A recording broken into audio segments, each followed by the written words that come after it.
So we enter this time of memory, of mourning, for some grief. And in some ways I think poetry is able to capture things that just narrative doesn't. It's like picking up a picture and getting a feeling from it in ways that describing a scene is just not the same.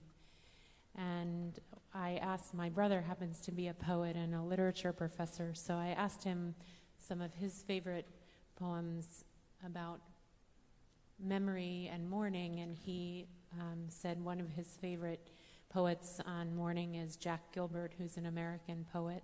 We're going to start actually on the last poem and move backwards. It's an upside-down day, as Joanna said, so we're going to start with the Jack Gilbert poem. Mashiko dead. He manages like somebody carrying a box that is too heavy, first with his arms underneath. When their strength gives out, he moves the hands forward, hooking them on the corners, pulling the weight against his chest. He moves his thumbs slightly when the fingers begin to tire, and it makes different muscles take over. Afterward, he carries it on his shoulder until the blood drains out of the arm that is stretched up to steady the box, and the arm goes numb. But now, the man can hold underneath again so that he can go on without ever putting the box down. I think the poem is kind of how we carry and figure out how to carry our grief and our mourning and our memory. At first it's like discomfort. It can't find a way. It stabs us, in certain ways. I feel like we often say mourning is unpredictable. And so how he's trying to carry the box in a way that won't hurt him and make him uncomfortable or numb, and the heaviness of how you figure you carry this big burden of memory in a way that allows us to carry it, but not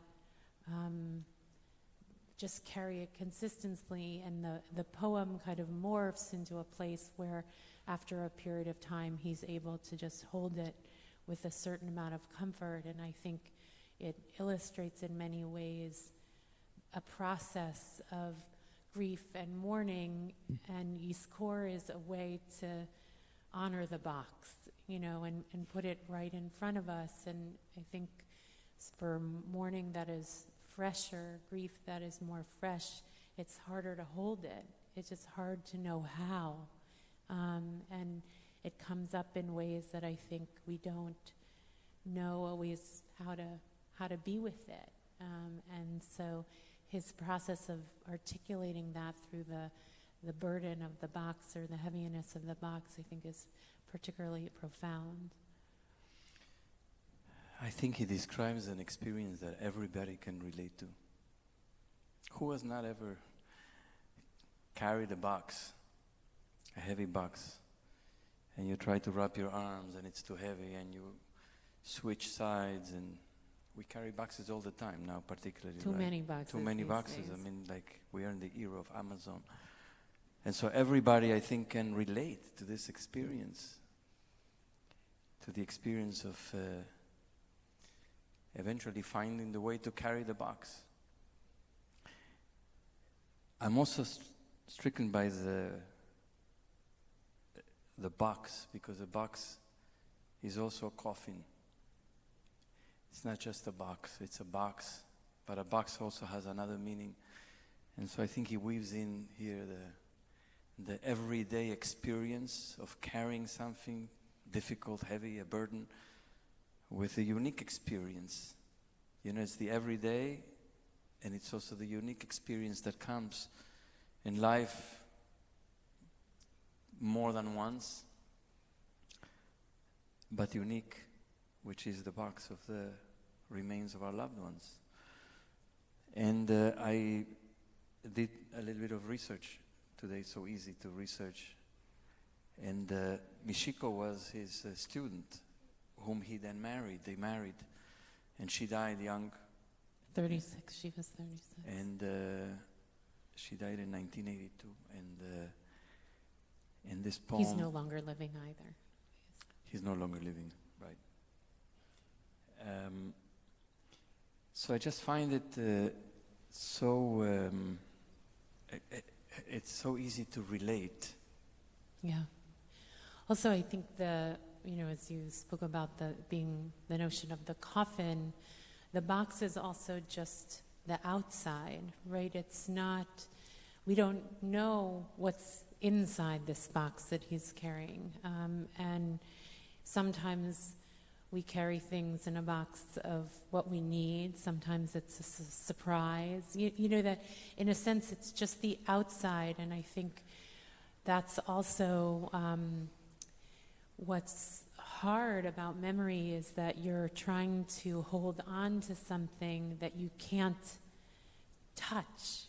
And so the box it's a barrier to whatever is supposedly on the inside, but it speaks nothing of the inside. It's just, and in some way it talks about, in a sense, that memory is, or how we speak about it, or even Yizkor, you could say, is what we're holding on to, or lighting a candle, or I'm wearing my bubby's ring, that we hold on to things in order to try to hold the memory, but it's not that's not what it is. It's not the ring because this is my bubby, it's the ring because I have images of her hands and what it is evoking, and yet she's still not here, and so that too, I think, is the box is, it's both the burden of the outside, but it isn't the essence also. Right.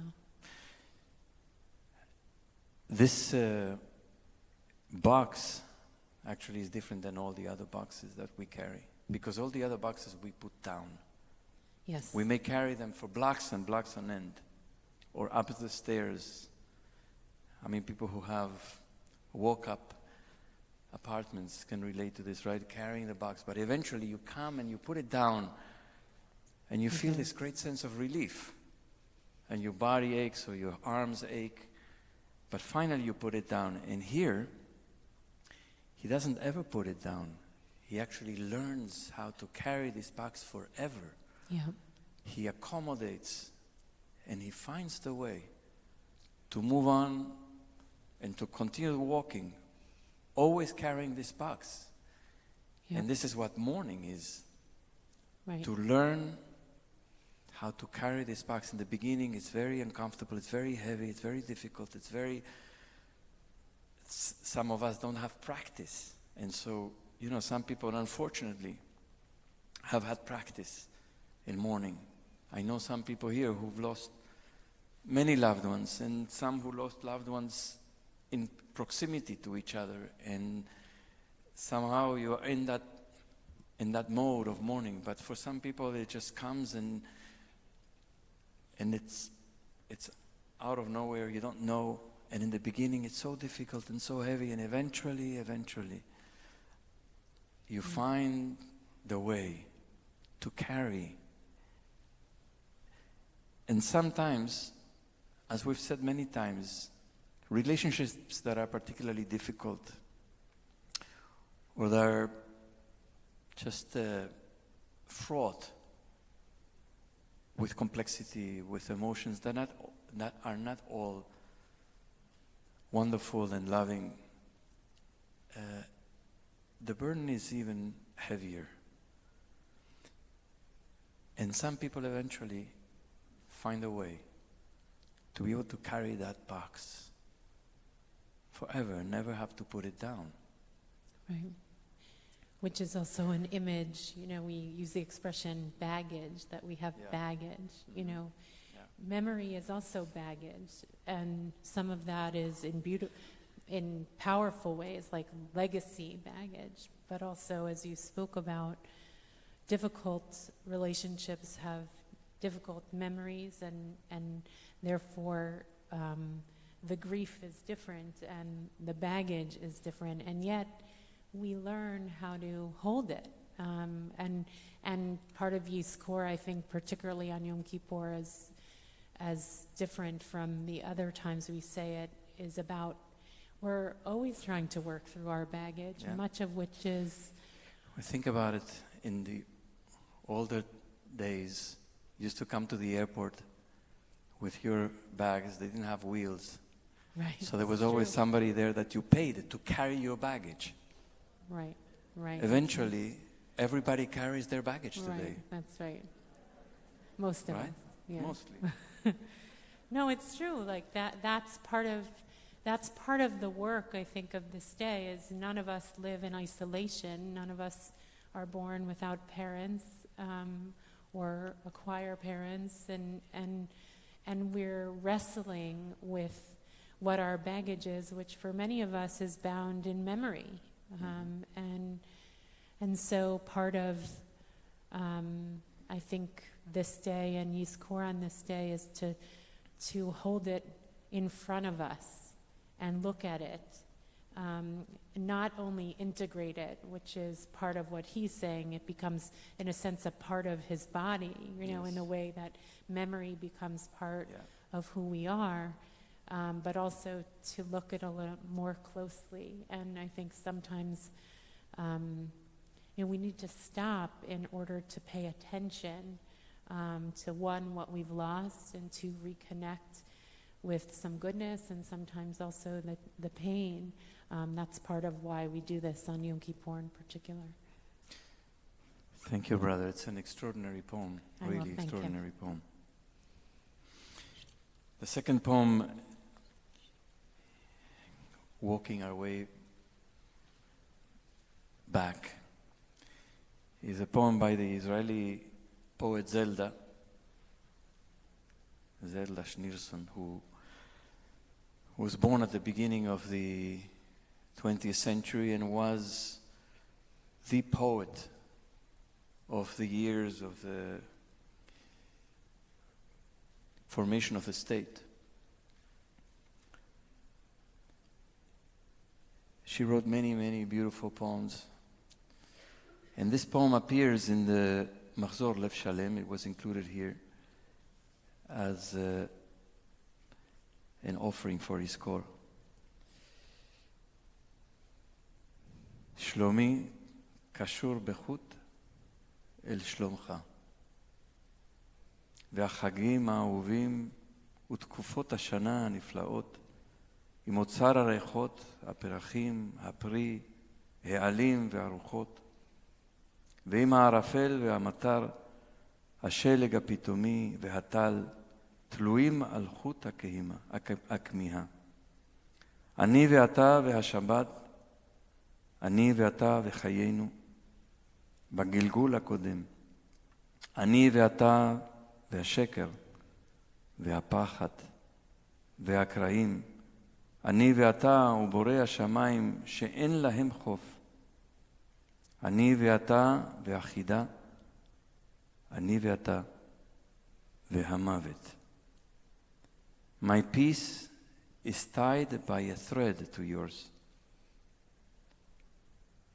And the beloved holidays and the glorious seasons of the year, with a wealth of fragrances, flowers, fruit, leaves, and winds, the fog and the rain, the sudden snow and the dew, are suspended on a thread of longing. I and you in the Shabbat, I and you and our lives in the last incarnation, I and you and the lie and the fear and the breaches, I and you and the creator of the heavens that have no shore, I and you and the riddle, I and you and death.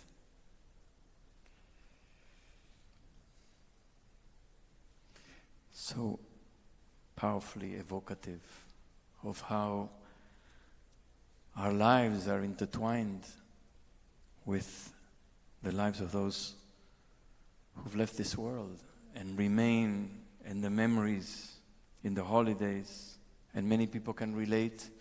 How many people have come to Rosh Hashanah and Yom Kippur this year without a loved one who used to be here, or without a loved one who used to be present in our lives? How many empty seats, we say every year, how many empty seats, and this year it's been really different in terms of feeling the absence in the seats, but we feel the absence, and we feel that Rosh Hashanah has memories, Yom Kippur has memories, Shabbat has memories, the holidays, the seasons, the fragrances, the flowers. I mean, it's so beautiful how every one of those things is an opportunity, or it's a reminder, a way to show how we were connected in those things. But also how we were connected in the not such happy things, the lies, the betrayals, the fear, the riddles, the things that we couldn't figure out together. Riddles that remained unsolved. And we're still connected, trying to figure them out. I think the riddle is also about the kind of mind that you don't always realize whether someone's alive or dead. That that in the dance of, particularly when someone has recently died, that you think, oh, I'm going to call them, and then you're like, oh, there's no one to call. That there's sometimes, and also memory is so powerful, that you could smell something and you think, oh, that's that, that so evocative.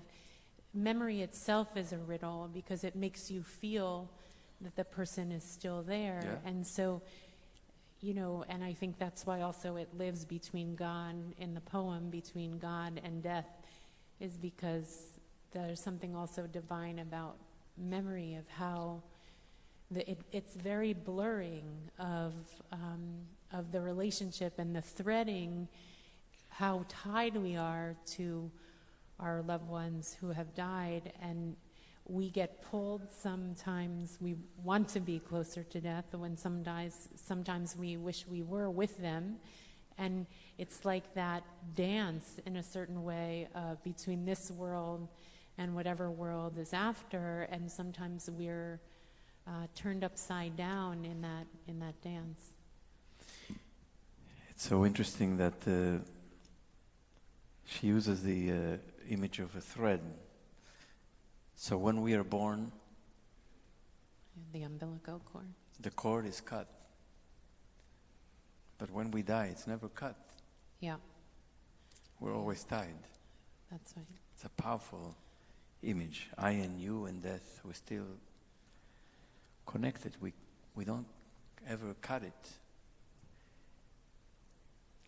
Right, and also, I mean, the shlomi which is peace, but Yes. it's obviously, it means completeness, Yes. which is Yes. the sense that our completeness Yes. is bound, and when someone dies, we feel as if a part of us has gone, Yeah. but it's the thread that reminds us also of that completeness, Yeah. and how we hold being whole when we're also broken, which is also part of the riddle of living, and some of what Joanna spoke about earlier. Should we move on to the next? So the last poem is a poem by Khayim Guri, who is also a famous Israeli poet. He died 2 years ago, I think. Yeah, not that long ago. And we've studied a number of his poems. I love his poetry, and he is also often, similarly, I would say, to Amichai, although he lived longer than Amichai, really tells the story of Israel. He died at 92, and so he lived the whole trajectory of... Amichai died in 92. No, I think... No, he died in 2018. No, he died at age 92. At age 92, yes. Amichai died in 1992. Yeah. Anyway, his life was really understood to be kind of the story of Israel, and he not only fought in Israel's war, but he was also a big peace activist. Anyway, his poems are beautiful. Unfortunately, they're not, unlike Amichai, not as many of them are translated, and his books aren't as many in English. But this is called Av Sheratziti Od Katzat On.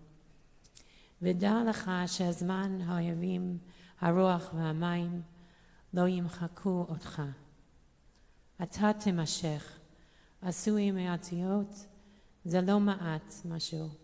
B'chol zot yisha'er mimcha. Though I wished for more of more, know that time, enemies, the wind, and the water will not erase you. You will continue, made up of letters. That is not a little something, after all, will remain of you. I forgot to say that this poem is the title of his last book of poetry. So he was in his... It was published actually posthumously, and so clearly he was contemplating his own death, and so we're moving. That's why we started from the back to the front, which is Gilbert is trying to hold the grief. Zelda is trying to weave together what it means to be the living and the dead and that relationship, and he's anticipating his own death, which is also what Yom Kippur confronts us with, mortality and what's lasting and not. And from the perspective, we often think of perspective of memory as being the one who's remembering, obviously during Yizkor, because we're the ones here to do it. But there is an aspect, and I think also as more of our family members die, generations die, we come closer to, at least if life should work out the way it should, in order, which is not always the case, but that we become the next, that we are thinking about our life in relationship with death, which is what he's contemplating. Will I go on? Will I have my imprints of these years actually stick? Will there be a memory of me? What am I leaving in this world? What will remain of me? And he's, I think, comforting himself that his life, his passing through this earth, through this world, in his time will not be erased. And his comfort is, of course, that he leaves writings, he leaves poems. He also made some documentary films. So he leaves things in this world, and that's his comfort, that his life will not be forgotten or erased. Yeah.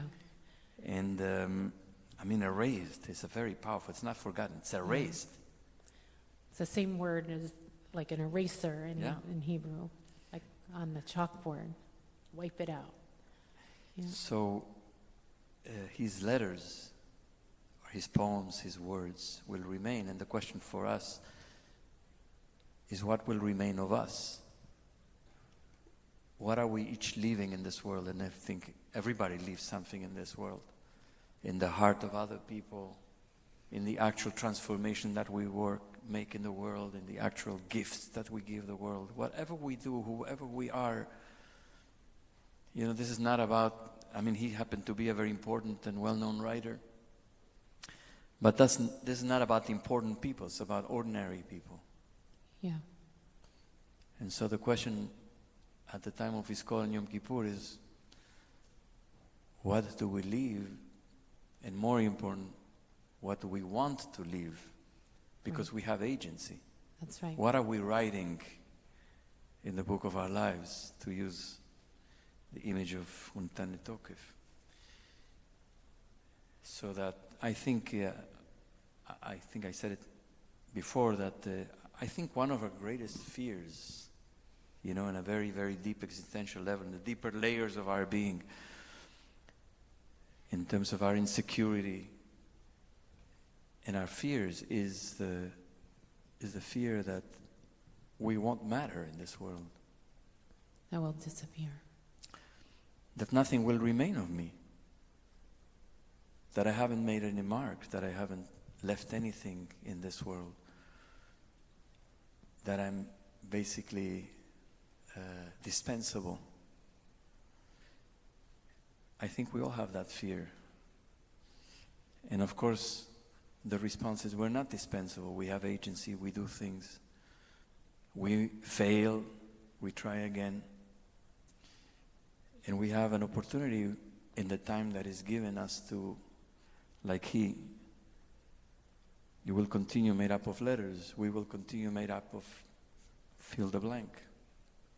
Right, and that's part of also why this 25-hour experience of Yom Kippur is Ke'ilu, death, as if. That's why we wear the shroud. That's why we, all these. No, I was going to say, go ahead. I just had a thought that all these things that we, in a sense, mimic death on Yom Kippur. We face mortality for the sake of actually asking that very question. Which is not only about Yizkor, it's really about the totality of the day, to say, if my life is what it is now, what do I want to change if I don't have that much time? Or we all know that we don't know when our time is going to come. Some of us could be sitting here with a diagnosis that's a very scary one, or holding relatives that are elderly, or so we're at the precipice. And Yom Kippur is supposed to actually push us to the precipice, in all humility, but then, as Joanna said, the majesty of saying, I want to be this, I want to leave this, I want to matter, I'm going to repair relationships so I'm not the enemy, but the lover, or all these different ways that looking it in the eye, instead of running away from it, which is what our culture teaches us, that is actually supposed to provoke us. It's a provocative day, Yom Kippur, to say, who do you want to be? And I think that's our infatuation with important people, with celebrities, politicians, artists, and so on. Our infatuation is because we think they, of course, are going to leave something. We want to be like them. Right. But we can also leave something. We don't have to be a celebrity. We don't have to be well known.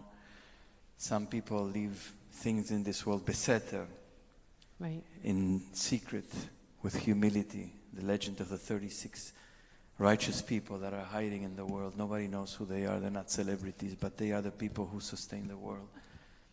And so each one of us, at this time of Yizkor, as we remember our loved ones, we're going to spend a few moments now in silence, just a few minutes. And then we're going to go to the service of Yizkor proper. Everyone can think about what our loved ones left in us. What is their legacy? What is their teaching? And what is our legacy? And what is our teaching when our time comes?